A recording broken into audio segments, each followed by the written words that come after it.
SM news के सभी दर्शकों को मेरा जय भीम, नमस्कार, सत श्री अकाल, आदाब। मैं वीरेंद्र सिंह आपका स्वागत करता हूं एसएम न्यूज द्वारा चलाई जा रही सीरीज बाबा साहेब कांशीराम, बहन कुमारी मायावती, स्वाभिमान और बसपा।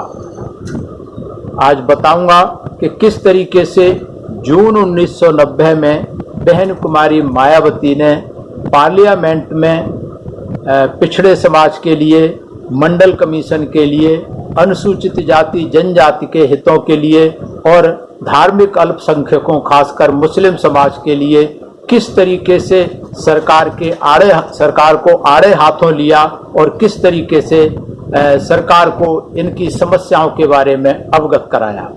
ये बहुत महत्वपूर्ण है।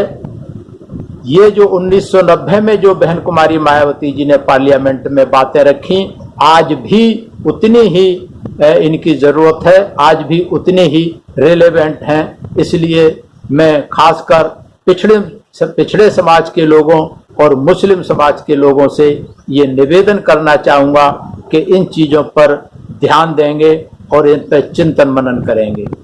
बहन कुमारी मायावती जी ने पार्लियामेंट में कहा जून 1990 को कि गृह मंत्री की जानकारी में मैं लाना चाहती हूं कि आज देश के सामने जहां कश्मीर और पंजाब की समस्या है, वहां पंजाब और कश्मीर में हालत नाजुक बने हुए हैं। लॉ एंड ऑर्डर की स्थिति काफी बिगड़ चुकी है, पूरा देश चिंतित है।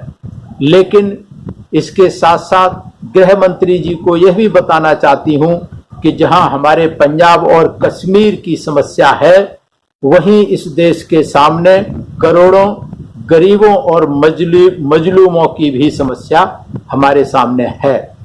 गरीब और मजलूम जो आबादी के हिसाब से इस देश में 85% हैं, सबसे पहले मैं उनमें से अनुसूचित जाति और अनुसूचित जनजाति की ओर आपका ध्यान ले जाना चाहता हूँ। भारत में जब संविधान बनकर तैयार हुआ, लागू किया गया, उस समय अनुसूचित जाति के लोगों की आबादी लगभग 15 करोड़ थी और अनुसूचित जनजाति की आबादी लगभग 7.5 करोड़ थी और उसी आधार पर 22.5% जो आरक्षण की व्यवस्था की थी वो प्रावधान किया गया था। लेकिन अगर हम 1950 के बाद इनकी जनगणना की बात करें, स्थिति की बात करें, अनुसूचित जाति के लोगों की बात करें, जनजाति की, तो इनकी संख्या में काफी तादाद में वृद्धि हुई है। जब काफी तादाद में वृद्धि हुई है तो फिर आरक्षण को लागू करने की जब हम बात करते हैं तो हमारे सामने ये आज की तारीख में चिंतन का विषय है कि आज शेड्यूल्ड कास्ट और शेड्यूल्ड ट्राइब के कितने % आरक्षण होना चाहिए। जब आबादी काफी बड़ी है तो फिर बढ़ी हुई आबादी के अनुपात में आरक्षण की व्यवस्था भी सरकार को करनी चाहिए। इस दिशा में सरकार को विचार करना होगा। इसके बाद आरक्षण के कोटे को लेकर बहन जी ने कहा कि आरक्षण की व्यवस्था जब से देश आजाद हुआ तब से चली आ रही है, लेकिन आरक्षण का कोटा कहीं भी पूरा नहीं हुआ। खास करके अगर हम आईएएस और आईपीएस की बात करें, क्लास 1 सर्विस की बात करें, तो नौकरियों में इनकी तादाद बहुत कम है। इनको जो है कोटा पूरा नहीं किया गया। तो सरकार को इन लोगों को खासकर ऊंची नौकरियों में जो हमारा प्रतिनिधित्व नहीं के बराबर है, वहां सरकार को गंभीरता से सोचना होगा इस तरफ और सख्ती से कदम उठाने होंगे। अनुसूचित जाति जनजाति के अलावा बहन कुमारी मायावती ने कहा कि ये तो स्थिति है, वह तो आपके सामने रख दी, लेकिन इसके अलावा पिछड़े वर्ग के जो लोग हैं जिनकी आजादी देश में 52% है, उनके बारे में राष्ट्रीय मोर्चा की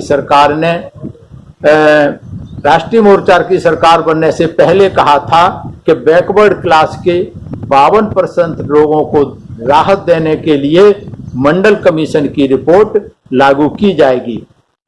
बहन कुमारी मायावती ने कहा कि मुझे बड़े दुख के साथ ये कहना पड़ता है कि अभी तक 12 मार्च को प्रेसिडेंट साहब ने सरकार का प्रोग्राम सदन के सामने रखा तो उसमें मात्र यह कहा गया कि मंडल कमीशन में रिपोर्ट में दी गई सिफारिशों पर सरकार विचार करेगी, जबकि इस सरकार ने बनने से पहले उन्होंने स्पष्ट कहा था अपने मैनिफेस्टो में, घोषणा पत्र में, कि सरकार मंडल कमीशन की रिपोर्ट को लागू करेगी।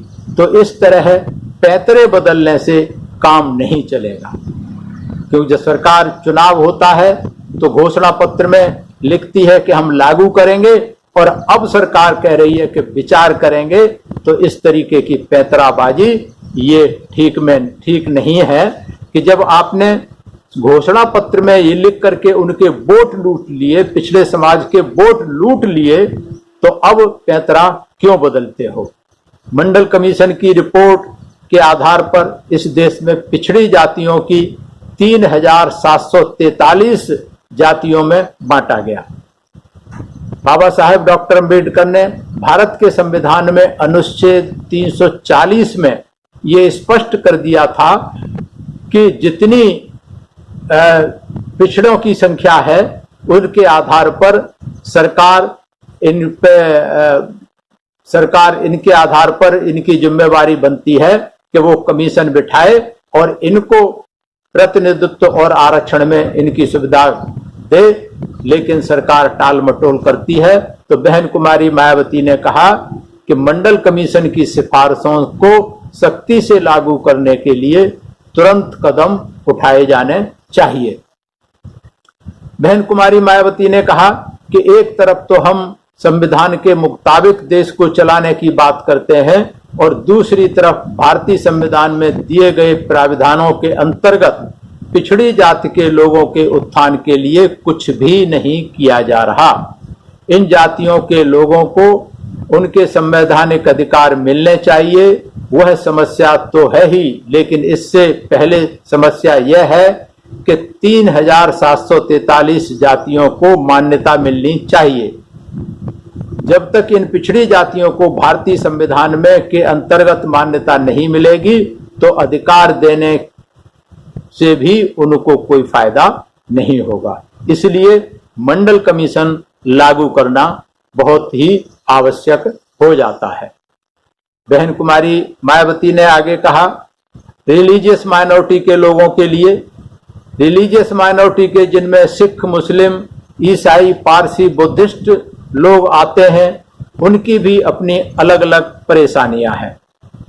ये बातें बहन कुमारी मायावती ने कहा कि ये बातें मैं कोई अपनी तरफ से नहीं कह रही, बल्कि वास्तव में इन लोगों की तकलीफें थी जिनको मैंने स्वयं महसूस किया है और करती हूं, और इसलिए उन बातों को मैं सदन के समक्ष रख रही हूं।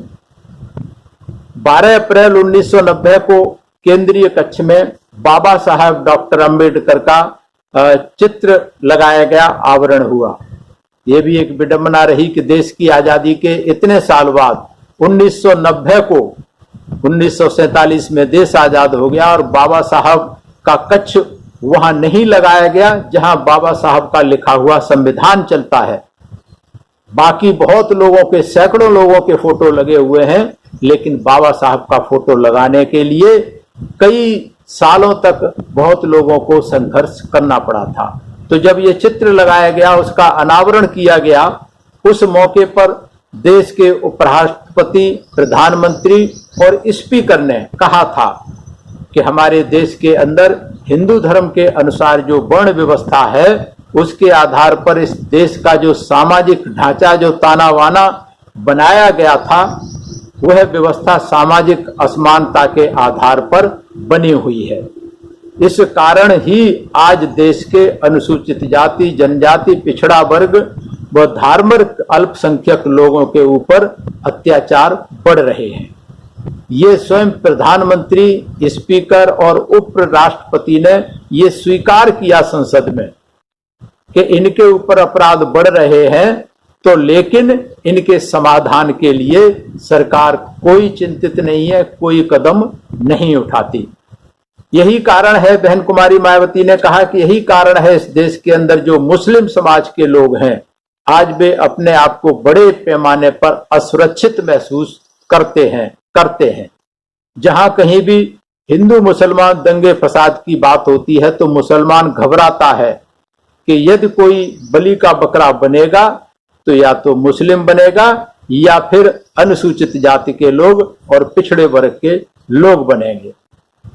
बहन कुमारी मायावती ने कहा कि मैं गृह मंत्री से ये गुजारिश करती हूं कि मुस्लिम समाज को अपने आप को सुरक्षित महसूस करे, यह सुनिश्चित करना सरकार की जिम्मेदारी है। ये बहन कुमारी मायावती ने 1990 में कहा, लेकिन आज भी ये बिल्कुल प्रासंगिक है। आज भी स्थिति इससे और खराब हुई है, अच्छी तो हुई ही नहीं। इसके बाद बहन कुमारी मायावती ने कहा कि मुस्लिम समाज अपने आप को सुरक्षित महसूस करे, इसके लिए मुस्लिम समाज को पुलिस और पीएससी में भी भर्ती करना जरूरी है। यदि मुस्लिम समाज के लोग पुलिस और पीएससी में भर्ती किया जाएगा तो वो लोग, उनके समाज के लोग अपने आप को सुरक्षित महसूस करेंगे। ये बात बहन कुमारी मायावती ने इसलिए कही कि इस देश का इतिहास रहा है कि जहां जहां भी जब जब हिंदू मुस्लिम दंगे हुए हैं तो वहां पुलिस और पीएससी ने भी भारी तादाद में उन दंगों की आड़ में मुस्लिम समाज के लोगों को कत्लेआम किया है। इनका बर्बरता के साथ में इनका दमन किया है, इनकी हर तरीके से इनको दबाया और पछाड़ा गया है।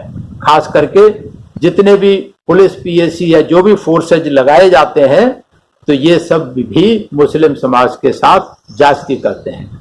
अगर पुलिस पीएससी में भी मुस्लिम समाज के लोग होंगे तो फिर कोई मुस्लिम समाज के साथ में ये जुल्म ज्यादती दंगों के नाम पे नहीं कर पाएगा। और ऐसा 1990 में नहीं, आज भी यही हुआ। अभी दिल्ली देश की राजधानी में एनआरसी के नाम पे, चाहे ओखला रहा हो, चाहे उधर दूसरे क्षेत्र रहे हो, मुस्लिम क्षेत्र, जहां जहां दंगे हुए वहां पुलिस ने भारी तादाद में मुस्लिम समाज के लोगों का उत्पीड़न किया। ये मीडिया में, सोशल मीडिया पर खूब वायरल हुआ। तो आज स्थिति और विकराल हुई है। इसलिए ये सारी बातें आज भी बिल्कुल प्रासंगिक हैं। इनके लिए हमें हमारे अनुसूचित जाति के लोगों को, पिछड़े समाज के लोगों को और मुस्लिम समाज के लोगों को ये सोचना पड़ेगा कि उनका हितैषी कौन है। खासकर अगर मैं पिछड़े समाज के लोगों की बात करूं तो फिर पिछड़े समाज के लोग इतनी भारी तादाद में आज भी गुमराह हैं जो कि अपने मान सम्मान स्वाभिमान को भूले हुए हैं और गुमराह होकर के जो गैर बराबरी रखने वाली पार्टियां हैं, सोच है जो सामंतशाही सोच की पार्टियां हैं, उनके साथ लगातार हैं। और बहुजन समाज पार्टी 1985 से लेकर के 1990 हो गया लगातार आरक्षण के लिए, पिछड़े वर्ग के लिए, मंडल कमीशन के लिए लगातार संघर्ष करती रही है। तो आज जो आरक्षण पिछड़े समाज के लोगों को मिला है वो केवल और केवल बहुजन समाज पार्टी साहब कांसीराम और बहन कुमारी मायावती के संघर्ष के कारण मिला है। तो ये चिंतन मनन पिछड़े समाज के लोगों को करना चाहिए कि 1950 के बाद, देश की आजादी के बाद पिछड़े समाज को किस पार्टी ने क्या दिया है, पिछड़े समाज का हित कहां सुरक्षित है, ये पिछड़े समाज के बुद्धिजीवी लोगों को चिंतन मनन करना चाहिए। इसके आगे बहन कुमारी मायावती ने कहा कि पंजाब के बारे में बताना चाहती हूं कि पंजाब में आतंकवाद बहुत तेजी से बढ़ता जा रहा है। हमें समझना होगा कि पंजाब में दो तरह का आतंकवाद है। एक आतंकवाद वह है जिसमें बदले की भावना से सिख लोग आतंकवादी बने हुए हैं, क्योंकि जब इंदिरा गांधी का हत्याकांड हुआ था तो 2-3 सिखों के नाम पर पूरे देश में सिखों का कत्लेआम किया गया, सिखों को हर तरीके से बर्बाद किया गया, उनको नुकसान पहुंचाया गया। और जिनको तरह तरह के नुकसान पहुंचाए और सरकार की तरफ से उनको कोई आर्थिक सहयोग नहीं मिला, बल्कि सरकार के सहयोग के कारण उनका नुकसान हुआ। उनका भारी तादाद में उनका जान माल जो गई, उसमें सरकार की कहीं ना कहीं से सह थी। तो इस तरह से जब सरकार ने, आने वाली सरकारों ने भी उनके नुकसान की कोई भरपाई नहीं की, उनको कोई आर्थिक सहयोग नहीं मिला, नुकसान का भुगतान नहीं किया गया, तो जो सिख समाज के लोग थे, जो परेशान थे, जिनका सब कुछ लुट गया, वो बदले की भावना से आतंकवादी बनकर मैदान में उतरे हुए थे। बहन कुमारी मायावती ने कहा कि दूसरे आतंकवादी वो हैं जो पाकिस्तान का सहारा लेकर देश के टुकड़े करने पर तुले हुए हैं। तो दूसरे नंबर के आतंकवादियों के खिलाफ हमें सख्ती से लेना होगा, सख्ती से एक्शन लेना होगा। पर जो दूसरे आतंकवादी हैं, जो बदले की भावना से बने हुए हैं, तो ये सरकार की जिम्मेदारी बनती है कि उनके खिलाफ एक्शन में नरमी लाएं और उनकी समस्याओं को समझकर उन्हें आतंकवादियों से बचा सकते हैं। इस तरीके से देश की एकता और अखंडता के लिए इस तरीके की चीजें जरूरी है। आगे बहन जी ने कहा कि भारत काफी विशाल देश है, इसके चारों तरफ सीमाओं को इस प्रकार सील करना चाहिए कि दूसरे मुल्क के हमारे ऊपर हमले करने की जल्दी हिम्मत ना कर सके। तो इस तरीके से बहन कुमारी मायावती जी ने, आप देखेंगे कि बहुजन समाज के हर हिस्से को, हर वर्ग के लिए, उनके लिए वहां पार्लियामेंट में आवाज उठाई। इससे पहले भी जो मैंने पिछले उसमें रखा, पार्लियामेंट में हर वर्ग के लिए बहन कुमारी मायावती जी ने जोरदार तरीके से हमेशा सदन में आवाज उठाई, बात को रखा। और जो बातें उस समय थी, जो समस्याएं उस समय थी, आज भी बहुजन समाज के साथ वही समस्याएं हैं। तो बहुजन समाज के बुद्धिजीवियों को, SC ST के बुद्धिजीवियों को, पिछड़े वर्ग के बुद्धिजीवियों को और धार्मिक अल्पसंख्यक, खासकर मुस्लिम समाज के बुद्धिजीवियों को इन चीज पर चिंतन मनन करना पड़ेगा कि इस देश में ये जो इस यथास्थिति बनाए रखना चाहती हैं व्यवस्था की, ये मान सम्मान, हक हकूक और अधिकार नहीं देना चाहती, वो पार्टियां कौन सी हैं और जो इनके हित की बात करती है, जो संघर्ष की बात करती है, वो केवल और केवल बहुजन समाज पार्टी है। बहन कुमारी मायावती हमेशा इन सभी वर्गों को साथ लेके चलना चाहती हैं, सभी वर्गों की हिस्सेदारी, भागीदारी सब जगह देती हैं और बहुजन समाज पार्टी देती रही है।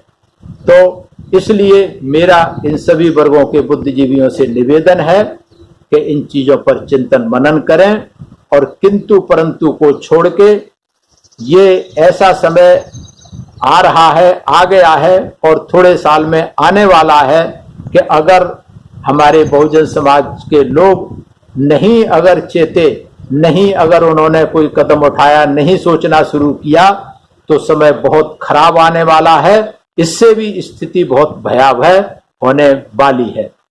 इसलिए समय रहते हुए सभी लोग जाग जाएं, किंतु परंतु छोड़ के अपनी जिम्मेवारी के साथ आपस में भाईचारा बना के बहुजन समाज के सभी अंगों में और राजनीतिक रूप से हमें एकता और एक प्लेटफॉर्म पर आना पड़ेगा, नहीं तो सब कुछ बर्बाद बहुजन समाज के लोगों का हो जाएगा, जो कि प्रक्रिया शुरू हो चुकी है।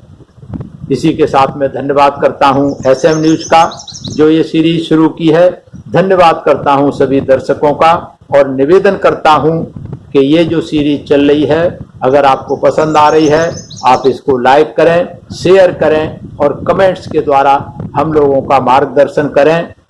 और प्रतिदिन शाम को 6 बजे देखना न भूलें बहन कुमारी मायावती जी का संघर्ष और उनके संघर्ष का बहुजन मूवमेंट का सफरनामा देखते रहिए SM न्यूज पर प्रतिदिन शाम को 6 बजे। सभी को मेरा जय भीम, नमो बुद्धाय, खुदा हाफिज।